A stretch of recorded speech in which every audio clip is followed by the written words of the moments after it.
ila yaumil qiyamah wa ba'd. Hadirin jamaah sekalian, kali ini kita bermajlis di rumah Allah Subhanahu wa taala dalam rangka menuntut ilmu, dalam rangka menambah keimanan kita, yang dalam majlis ilmu tersebut dibahas maqala Allah wa qala Rasul, dengan harapan kita makin mengenal Allah Subhanahu wa taala, makin mengagungkan Allah Subhanahu wa taala, makin berharap pada Allah, makin cinta kepada Rasulullah, bersuri tauladan pada Rasulullah sallallahu alaihi wasallam, dan mengamalkan terhadap apa yang kita ketahui dari Al-Quran dan As-Sunnah, dengan harapan yang paling tinggi adalah sahhalallahu bihi tariqan ilal jannah. Dengan menghadiri majlis ilmu, kita dimudahkan untuk senantiasa berada di jalan menuju surganya Allah Subhanahu wa taala. Allahumma amin. Jamaah sekalian yang saya hormati, tema pembahasan kita adalah tentang ikhlas. Saya ambil dari kitab yang ditulis oleh Syekh Husain bin Audah Al-Awaishah. Beliau salah seorang murid dari murid-muridnya Al-Imam Al-Bani rahimahullah, dan kitab ini juga pernah beliau bahas di daurahnya para duat di Trawas Mojokerto tahun 2006 atau 2007. Jadi beliau membahas kitab ini, dan di hadapan beliau adalah para asatidzah. Membayangkan asatidzah yang senantiasa mengingatkan jamaahnya supaya ikhlas. Sama Syekh Husain bin Audah Al-Awaishah dibahas lagi tentang ikhlas. Apakah berlebihan atau tidak akan kita bahas pada pertemuan ini, dan insya Allah pertemuan yang akan datang tentang kedudukan ikhlas. Ikhlas ini bukan artinya dalam bahasa Indonesia yang artinya rela, pasrah, redha, bukan. Ikhlas secara bahasa artinya khalis, dari khalis murni. Artinya adalah memurnikan semua ketaatan dan perintah Allah Subhanahu wa taala untuk Allah Subhanahu wa taala, tidak dibalikkan kepada selain Allah. Sehingga setiap perintah tersebut tercantum dalam Al-Quran dan sunnah Nabi Sallallahu Alaihi Wasallam, maka cara ikhlasnya adalah menunjukkan perintah tersebut hanya untuk Allah Subhanahu Wa Taala, tidak boleh dibalikkan kepada selain Allah. Warka'u wasjudu, Allah perintahkan untuk rukuk dan untuk sujud. Maka seseorang ketika ikhlas dalam rukuk dan sujud dan rukuk hanya diberikan hanya untuk Allah Subhanahu wa taala. Ketika memalingkan kepada selain Allah Subhanahu wa taala, maka itu tidak ikhlas kepada Allah Subhanahu wa taala. Allah Subhanahu wa taala katakan, ud'uni astajib lakum. Berdoalah kepadaku, kata Allah Subhanahu wa taala, niscaya akan saya beri ijabah terhadap doa-doa kalian. Ud'uni astajib lakum. Beribadahlah kepadaku, niscaya akan Allah Subhanahu wa taala berikan kepada kalian ganjaran.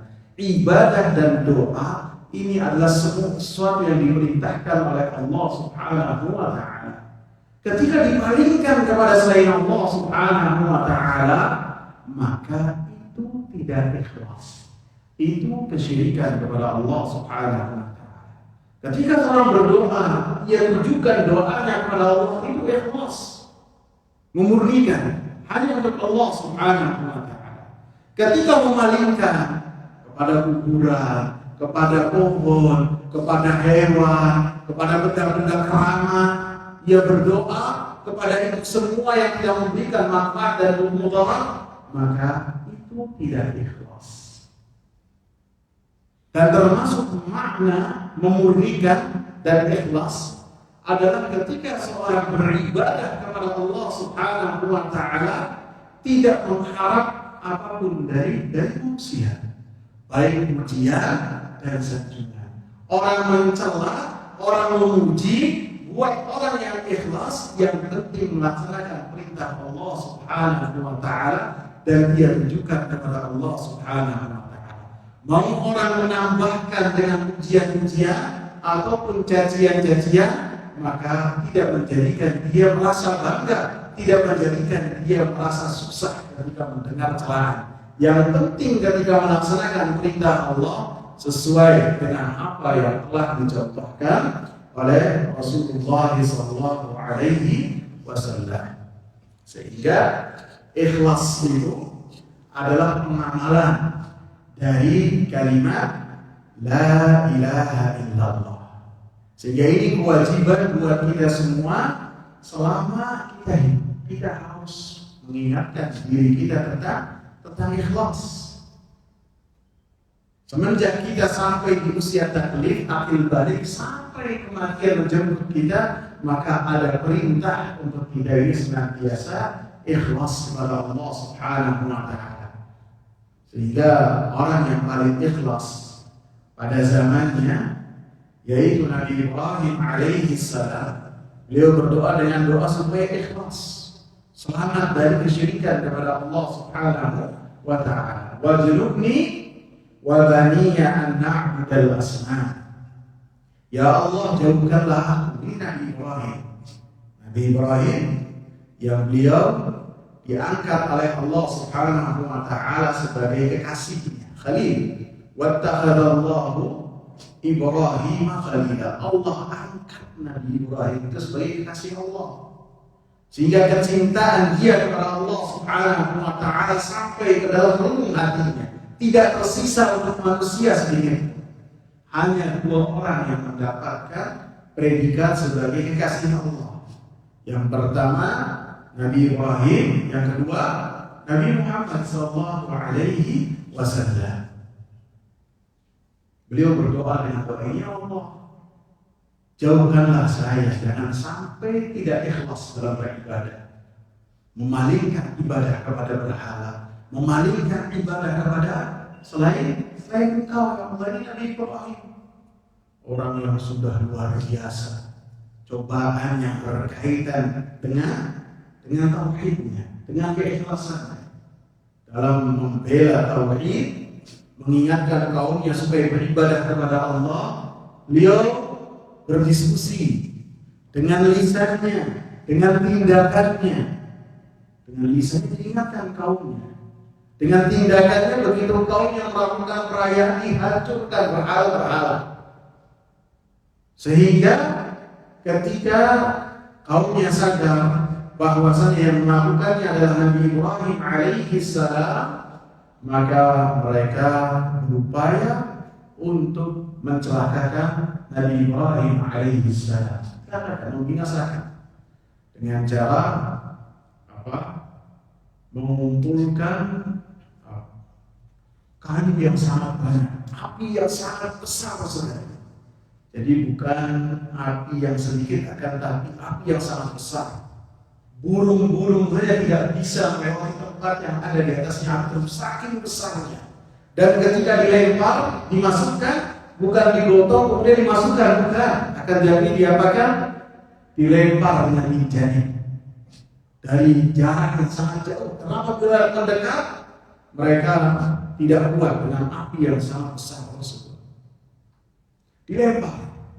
Begitu sampai di antara awan, di atas tanah yang menuju gundukan api yang sangat besar menyala-nyala, yang kematian sudah ada di depan matanya, tinggal beberapa helaan nafas lagi, malaikat Jibril alaihi salam datang dan menawarkan kepada Nabi Ibrahim, apakah engkau butuh bantuan dariku?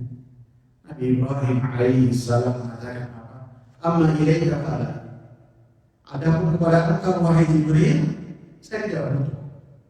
Engkau makhluk, saya tidak butuh. Amma ilallahi fa na'am. Adapun kepada Allah Subhanahu wa taala, saya butuh tauhid yang sangat luar biasa. Kemudian beliau berdoa dengan hasbiyallahu wa ni'mal wakil, masuk ke dalam api yang menyala-nyala. Allah katakan supaya api itu menjadi dingin dan menyelamatkan Nabi Ibrahim alaihi salam. Tauhid yang luar biasa. Allah uji dengan berbagai macam ujian. Fa'atamahum, Allah katakan Nabi Ibrahim menyempurnakannya. Akan tapi berdoanya wajnubni wa baniya an na'budal asnam. Selamatkanlah saya dan selamatkanlah kedua anak saya. Siapa kedua anaknya? Dua nabi, Nabi Ishak dan Nabi Ismail dan Nabi Ishak berdoa supaya selamat juga. Itu bayangkan Nabi dan putranya Nabi berdoa kepada Allah supaya dijaga. Kalau sebagian kita ketika berdoa supaya anaknya selesai pendidikannya, S1-nya selesai, dapat kerjaan, kemudian setelahnya dilancarkan, tidak memikirkan bahwa keselamatan abadi adalah mati di jalan yang Allah Subhanahu wa taala ridha, yaitu mentauhidkan Allah Subhanahu wa taala. Nabi Ibrahim alaihi salam. Sehingga sebagian salaf mengatakan apabila Nabi Ibrahim alaihi salam berdoa dengan doa ini, faman ya'manul bala ba'da khalilillah, siapa yang merasa aman dari musibah yang besar berupa kesyirikan kepada Allah Subhanahu wa taala apabila Khalilullah takut terhadap hal tersebut, maka kita harus lebih takut, akan tapi takut yang positif, yang dengannya kita belajar, kemudian mengamalkan apa yang kita ketahui, berdoa kepada Allah Subhanahu wa taala. Kemudian dalam kitab ini disebutkan oleh penulis, beliau mengatakan alaika an ta'rifa as-sabil allati fiha najat. Wajib bagi engkau untuk engkau mengetahui satu jalan yang dengannya engkau mendapatkan keselamatan. Fala tut'ib nafsaka bi kathratil a'mal. Jangan engkau menyusahkan dirimu dengan berbagai macam amalan-amalan. Farubba mukthir minal a'mal la yufiduhu illa ta'abu minha fid dunya wal 'adzabi fil akhirah. Berapa banyak orang yang beramal dengan amalan-amalan yang banyak, amalan yang ia lakukan tidak bermanfaat untuk dirinya kecuali rasa lelah di dunia dan ia mendapatkan azab di akhirat. Jadi dalam beribadah kepada Allah Subhanahu wa taala, Allah Subhanahu wa taala menurunkan kitab, mengutus para rasul. Para rasul inilah yang menjelaskan kepada kita apa yang harus kita lakukan, dengannya kita mendapatkan rahmat Allah, ridha Allah, surganya Allah, dan ampunannya Allah Subhanahu wa taala. Maka dari dalil-dalil disebutkan bahwasanya amalan tidak akan diterima oleh Allah Subhanahu wa taala kecuali memiliki dua syarat. An yakuna sahibuhu qad qasada bihi wajha Allah azza wa jalla. Seseorang ketika mengamalkan satu amalan, hendaklah ketika melakukan amalan tersebut haruslah mengharap wajah Allah Subhanahu wa taala dan apa yang ada di sisi Allah Subhanahu wa taala. Yang kedua, an yakuna muwafiqan lima syara'ahu Allah taala fi kitabihi aw bayyanahu rasuluhu fi sunnatihi. Yang kedua, amalan tersebut harus sesuai dengan apa yang telah disyariatkan oleh Allah Subhanahu wa taala, baik yang tercantum dalam Al-Qur'an atau dijelaskan oleh Rasulullah sallallahu alaihi wasallam dalam sunnah-sunnahnya. Jadi hal ini telah kita ketahui, akan tapi harus tetap kita bahas supaya kita mengetahui bahwasanya ikhlas ini termasuk perkara yang sangat besar sekali. Karena ikhlas ini adalah syarat pertama untuk seseorang amalannya diterima oleh Allah Subhanahu wa taala. Harus ketika beramal dalam rangka mengharapkan apa yang ada sisi Allah Subhanahu wa taala. Harus dalam rangka mengharapkan surga. Sebagian orang mengatakan ketika kita beramal kita tidak butuh surga. Salah.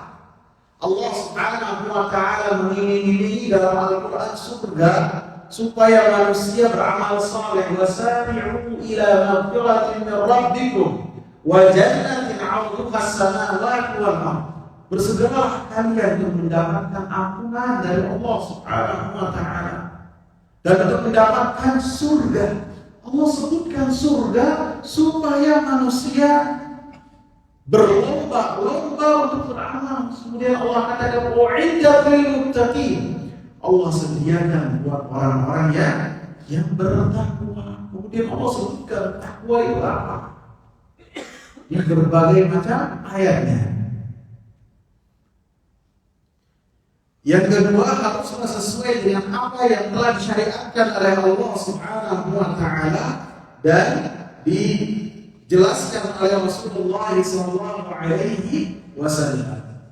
Syarat yang pertama ini adalah syarat yang ketika seseorang melakukannya tidaklah mengetahuinya kecuali melakukan dengan Allah Subhanahu wa taala. Yang ada di hati, seseorang tidak mengetahui apa yang menjadi niat pelaku. Tidak ada yang mengetahui kecuali Allah Subhanahu wa taala. Kita tidak bisa ketika seorang bersedekah di hadapan orang banyak dengan nominal yang besar kemudian kita katakan ini dia. Tidak bisa. Yang mengetahui hatinya siapa? Allah. Allah yang mengetahui amalan-amalan seorang dan apa yang ada di hati. Sehingga ini menjadi satu rahasia antara pelaku dengan Allah Subhanahu wa taala. Adapun ketika seorang memvonis ketika melihat orang lain bersedekah misalnya dengan sedekah yang banyak, kemudian mengatakan dia ria dan dipamer. Ini perbuatannya siapa yang sudah memvonis demikian? Orang munafik. Orang yang munafik. Mereka apabila melihat para sahabat bersedekah dengan sedekah yang banyak, mereka mengatakan yalmizunal mutawwi'ina minal mu'minin. Mereka senantiasa menghina orang-orang yang beriman, para sahabat dalam sedekah-sedekah mereka. Apabila para sahabat membawa sedekah yang banyak, mereka katakan ini pamer, tidak mengharap wajah Allah. Padahal mereka adalah pelaku ria. Dan apabila yang sedekahnya sedikit, mereka ternyata dari mereka. Saya mengatakan Allah tidak butuh jumlah yang sedikit, harus banyak. Jadi apapun yang dilakukan oleh para sahabat, oleh orang-orang munafik, mereka menyalahkan hal tersebut. Jadi ini syarat yang pertama. Syarat yang kedua, ini timbangan yang seseorang bisa menimbang orang lain ketika melakukan satu amalan. Amalan ini diterima ataukah tidak? Bisa dilihat. Karena haruslah amalan yang dilakukan oleh seorang apabila mengharapkan apa yang ada di sisi Allah haruslah berlandaskan dengan apa yang telah Allah Subhanahu wa taala perintah. Haruslah apa yang telah dicontohkan oleh Rasulullah sallallahu alaihi wasallam. Apabila setiap orang beramal dengan satu amalan yang kemudian dia berupaya dengan amalan tersebut mendapatkan surga yang Allah katakan surga itu mahal, kemudian ketika ditanya yang penting niatnya baik, yang penting berbuat amal, maka kita katakan buat apa diutus para rasul? Buat apa diutus Nabi Muhammad sallallahu alaihi wasallam apabila seseorang ketika beramal semau sendiri tidak merujuk kepada Nabi Muhammad sallallahu alaihi wasallam? Orang-orang musyrikin mereka berkata kepada Allah Subhanahu wa taala pada hari kiamat. Karena kabar-kabar dalam Al-Qur'an itu mengabarkan apa yang telah terjadi di masa lalu, apa yang terjadi pada zaman Nabi, dan apa yang akan terjadi di masa datang. Termasuk ketika orang-orang musyrikin berkata kepada Allah Subhanahu wa taala ketika setiap orang dihisab oleh Allah Subhanahu wa taala. Orang-orang musyrikin mengatakan dalam surat An-Nahl ayat 35, wa qala alladziina asyraku law syaa'a Allah ma 'abadna min dunihi min syai'in nahnu wala abauna wala haramna min dunihi min syai'. Orang-orang musyrikin mereka berkata, kalau Allah menghendaki kita tidak akan melakukan kesyirikan kepada Allah. Kalau Allah menghendaki kita pun tidaklah mengharamkan apa yang dihalalkan oleh Allah, baik kita ataupun nenek moyang kita. Ini omongan seakan-akan benar. Akan tapi pada hari kiamat Allah tegakkan keadilan setegak-tegaknya. Allah katakan, kadzalika fa'ala alladziina min qablihim. Demikianlah orang-orang yang sebelum kalian mengatakan hal yang sama. Fahal 'ala rusuli illa al-balaghul mubin. Bukankah di kewajiban Allah hujah yang kalian bawakan menyelamatkan kalian dari api neraka ketika kalian melakukan kesyirikan kepada Allah Subhanahu wa taala? Buat apa diutus para rasul? Cukup alasan kalian ini menjadikan kalian selamat. Buat apa diutus para rasul? Sedangkan kewajiban para rasul menyampaikan kepada umatnya dengan sebenar-benar penyampaian yang berkaitan dengan apa yang Allah Subhanahu wa taala kehendaki dari hamba-hambanya ketika mereka beribadah kepada Allah Subhanahu wa taala. Sehingga dalam ayat sudahnya yang ke-36, wa laqad ba'atsna fi kulli ummatin rasula. Sungguh telah kami utus dalam setiap umat seorang rasul, yang rasul tersebut prioritas dakwahnya ani'budullaha wajtanibut taghut, supaya kalian beribadah hanya kepada Allah Subhanahu wa taala dan menjauh dari sesembahan-sesembahan selain Allah. Sehingga hujah yang kalian bawakan tidak akan menyelamatkan diri kalian dari azab Allah Subhanahu wa taala. Alhasil setiap apa yang dengannya seseorang mendekatkan diri kepada Allah Subhanahu wa taala dijelaskan oleh Allah Subhanahu wa taala, baik yang termaktub dalam Al-Qur'an ataupun dijelaskan oleh Rasulullah sallallahu alaihi wasallam dalam semua apa yang telah Rasulullah sallallahu alaihi wasallam nyatakan. Salat, Rasulullah katakan, sallu kama ra'aitumuni usalli. Salat. Para sahabat merekam salat tersebut, merekam semua yang dilakukan oleh Rasulullah sallallahu alaihi wasallam direkam, kemudian disampaikan kepada generasi berikutnya sampai kepada kita. Bahkan para sahabat mengetahui Rasulullah dalam salat sirriyah itu baca dengan bilqira'il lihyatihi, dengan Nabi itu jenggotnya itu bergerak-gerak. Jadi ketika zuhur asar Nabi Allahu Akbar, para sahabat tahu bahwasanya Nabi itu membaca Al-Fatihah dan sudahnya membaca yang lainnya dengan jenggot Nabi bergerak. Diabadikan oleh para sahabat. Jadi cerita Abu Hurairah radhiyallahu anhu, beliau berkata kepada Rasulullah, ya Rasulullah, ara'aita sukutaka baina at-takbir wal qira'ati ma taqul? Wahai Rasulullah, saya melihat engkau ini takbir kemudian tidak ada bacaan yang kau jaharkan. Apa yang kau baca antara atau takbir sampai dengan Al-Fatihah apa? Kok ada jeda? Ditanya oleh para sahabat. Makmul, sholat itu nggak ada bacaan, ada doa. Apa yang kau baca?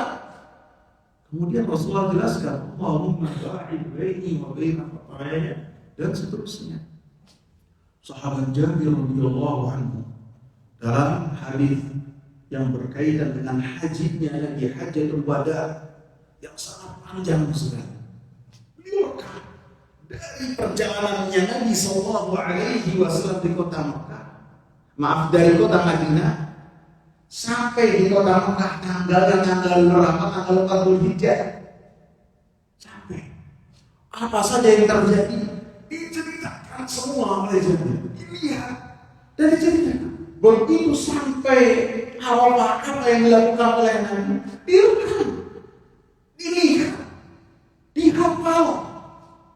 Kemudian ketika maghrib tiba, Nabi tidak langsung sholat maghrib, langsung menuju Muzdalifah dengan 100.000 manusia, kumpulan yang sangat banyak pada saat itu.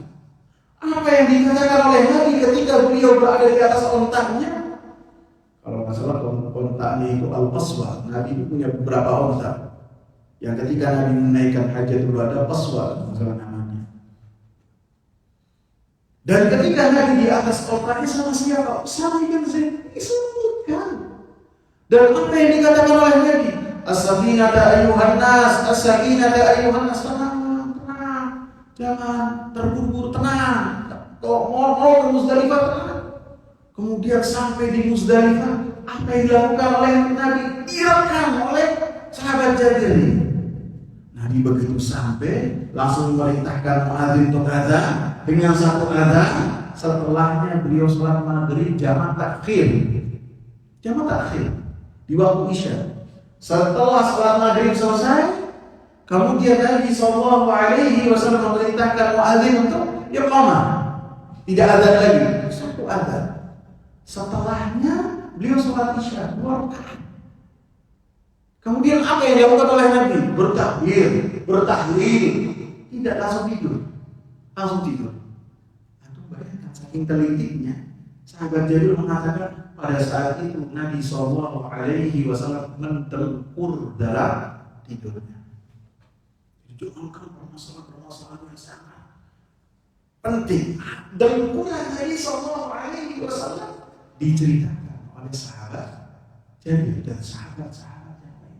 Alhasil apa yang dilakukan oleh Nabi diperhatikan oleh para sahabat dan kemudian disampaikan kepada umat ini. Dan apa yang terjadi di balik tirai rumahnya Nabi Sallallahu Alaihi Wasallam diperhatikan oleh 9 istrinya, kemudian disampaikan kepada manusia, kepada sahabat dan kepada para tabi'in sampai kepada kita. Sehingga ketika kita mau beribadah kepada Allah, yang syarat keduanya haruslah sesuai dengan apa yang telah dicontohkan oleh Rasulullah, diperintahkan oleh Allah Subhanahu wa Ta'ala, maka ini adalah sesuatu yang sangat jelas sekali. Orang mau beribadah harus ada dasarnya. Wa aqimus shalah, hendaklah menunaikan salat. Salatnya ada berapa? Ada 5. Yang fardu, zuhur, asar, maghrib, isya, subuh. Kalau waktunya gimana? Dijelaskan setelah salat zuhur. Tidak boleh seorang waktu duha salat zuhur saya ikhlas, Ustaz. Tidak bisa. Mau ikhlasnya tingkat super enggak bakal diterima. Karena apa? Sholatnya semua sendiri. Haruslah sesuai dengan apa yang telah dicontohkan oleh Rasulullah Sallallahu Alaihi Wasallam. Saat yang kedua ini nampak di mata kita karena berupa Al-Quran dan Sunnah Nabi Sallallahu Alaihi Wasallam. Harus ada 2 syarat.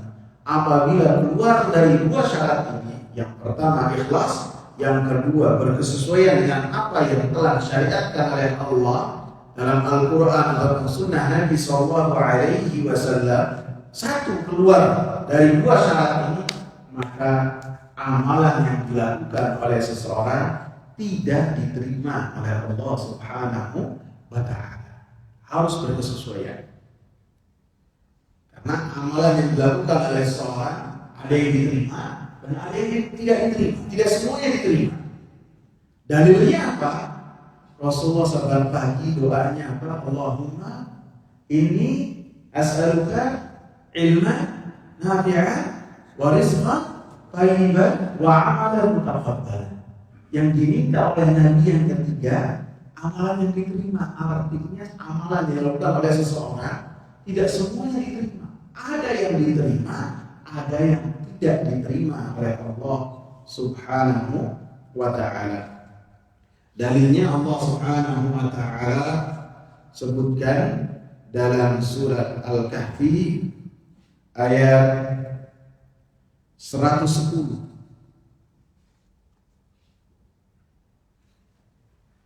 Qul innama ana basharun mithlukum yuha ilayya annama ilahukum ilahun wahid faman kana yarju liqa'a rabbih falya'mal 'amalan salihan wala yushrik bi'ibadati rabbih ahada.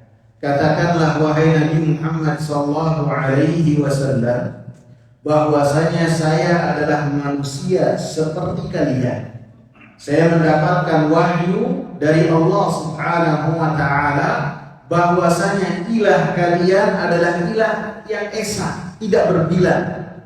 Siapa yang di antara kalian berharap untuk bertemu dengan Allah Subhanahu wa Ta'ala dan di pertemuan tersebut dia mendapatkan ganjaran dari Allah Subhanahu wa Ta'ala dan balasan yang baik, falya'mal 'amalan shalihan, maka hendaklah dia beramal dengan amal yang saleh. Yang saleh itu sesuai dengan apa yang telah dicontohkan oleh Rasulullah sallallahu alaihi wasallam, yang telah diperintahkan oleh Allah Subhanahu wa Ta'ala, wala yusyrik bi'ibadati rabbih ahada, dan jangan menyertakan dalam beribadah kepada Allah Subhanahu wa Ta'ala siapapun juga. Harus ibadah tersebut murni ikhlas untuk Allah Subhanahu wa Ta'ala. Ini surat Al-Kahfi ayat 110. Siapa yang berharap balasan dari Allah, ganjaran dari Allah, sehingga ketika beramal, amalannya tidak dia dapat hanya rasa lelah, tidak. Akan tapi apa yang dia lakukan, dia dapat dicatatkan kebaikan dia, maka amalnya harus sesuai dengan apa yang telah diperintahkan dan dicontohkan oleh Rasulullah sallallahu alaihi wasallam, dan ikhlas dalam beribadah untuk Allah Subhanahu wa Ta'ala. Surat Al-Kahfi ini bahas di dalamnya tentang apa? Tentang Ashabul Kahfi, tentang apa lagi? Tentang Nabi Musa dan Nabi Khidir. Kemudian tentang Dzulqarnain. Jadi pertanyaan-pertanyaan ini ditanyakan oleh orang-orang kafir Quraisy kepada Nabi sallallahu alaihi wasallam, karena mereka mendapatkan bocoran dari orang-orang Yahudi yang ada di Madinah, apabila orang yang di tengah kalian itu benar-benar seorang nabi, maka tanyakan kepadanya tentang 3 hal. Yang pertama tentang roh, yang kedua tentang manusia-manusia yang terlelap dan tertidur dalam waktu yang lama. Berapa bilangannya? Siapa mereka? Dan berapa lama mereka terlelap? Dan yang ketiga tentang manusia yang menguasai bumi, yang dia mengitari bumi. Tanya. Kalau jawab semua, berarti dia bukan nabi. Kemudian Nabi sallallahu alaihi wasallam mengatakan tentang roh, hanya Allah yang mengetahuinya. Kita tidak memiliki ilmu kecuali sedikit. Kemudian tentang Ashabul Kahfi, beliau ceritakan, walaupun sebelumnya Nabi Sallallahu Alaihi Wasallam mengatakan besok saya kabarkan, kemudian Allah tegur karena Nabi Muhammad tidak mengucapkan apa? Insya Allah selama 15 hari tidak diturunkan oleh Allah Subhanahu Wa Taala. Sehingga bagaimana susahnya hati Nabi. Orang-orang musyrikin semakin mengolok-olok, kemudian Allah putus selama 15 hari kalau tidak mengucapkan insya Allah. Kemudian setelahnya menjelaskan tentang kabar-kabar yang tidak diketahui oleh orang-orang Arab pada saat. Maka Nabi Sallallahu Alaihi Wasallam seakan-akan mengatakan, wahai orang-orang musyrikin, semua yang saya kabarkan kepada kalian murni dari Allah Subhanahu Wa Taala. Saya tidak mengetahui sedikit pun terhadap apa yang saya kabarkan terhadap kalian dari perkara orang-orang yang telah lapar. Sehingga ayat ini ditaruh di surat Al-Kahfi ayat 110, seakan-akan Nabi mengatakan apa yang saya kabarkan kepada kalian semua adalah wahyu dari Allah Subhanahu Wa Taala. Kemudian Allah Subhanahu Wa Taala lanjutkan dengan faman kana yarju liqa'a rabbih dan seterusnya. Jadi amalan-amalan yang dilakukan oleh seseorang tidaklah diterima kecuali dengan dua syarat ini. Sehingga dikatakan oleh Imam Al-Hafidz Ibn Katsir rahimahullah dalam kitab tafsirnya, wa hadza rukna al-'amali mutaqabbali. Dua hal ini adalah dua rukun dari amalan yang diterima oleh Allah Subhanahu Wa Taala. La budda an yakuna khalisan lillah. Amalan seseorang haruslah murni untuk Allah, harus ikhlas untuk Allah Subhanahu Wa Taala. Sawaban ala syariati Rasulullah sallallahu alaihi wasallam, dan haruslah benar sesuai dengan apa yang telah dibawa oleh Rasulullah sallallahu alaihi wasallam. Dan pembahasan kita beredar di antara satu hal dari dua hal yang kita bahas. Semuanya dalil-dalil yang berkaitan dengan keikhlasan seseorang dalam beribadah kepada Allah dan pengamalan kalimat la ilaha illallah. Banyak dalil-dalil. Dan kitab ini kalau tidak salah sampai 100 halaman. Semuanya membahas tentang ikhlas dalam beribadah kepada Allah. Kisah orang-orang yang ikhlas dan bagaimana seseorang ikhlas dalam beribadah kepada Allah Subhanahu Wa Taala. Bahaya seorang melakukan kesyirikan, baik syirik yang besar ataupun syirik yang kecil, seperti riya, seperti sum'ah. Karena amalan yang dilakukan oleh seseorang besar kecil ganjarannya tergantung apa yang ada di hati seseorang. Apabila ikhlas, maka amalan yang kecil akan menjadi amalan yang besar di sisi Allah Subhanahu Wa Taala. Apabila tidak ikhlas, amalan yang besar menjadi suatu kemaksiatan yang sangat besar di sisi Allah Subhanahu Wa Taala, walaupun amalan tersebut memiliki kedudukan yang sangat tinggi di sisi Allah. Tetapi apabila tidak ikhlas, maka pelakunya akan Allah Subhanahu Wa Taala lemparkan ke dalam api neraka. Ya bisa. Insyaallah semoga bermanfaat. Subhanallah wa bihamdika, asyhadu an la ilaha illa anta, astaghfiruka wa atubu ilaik.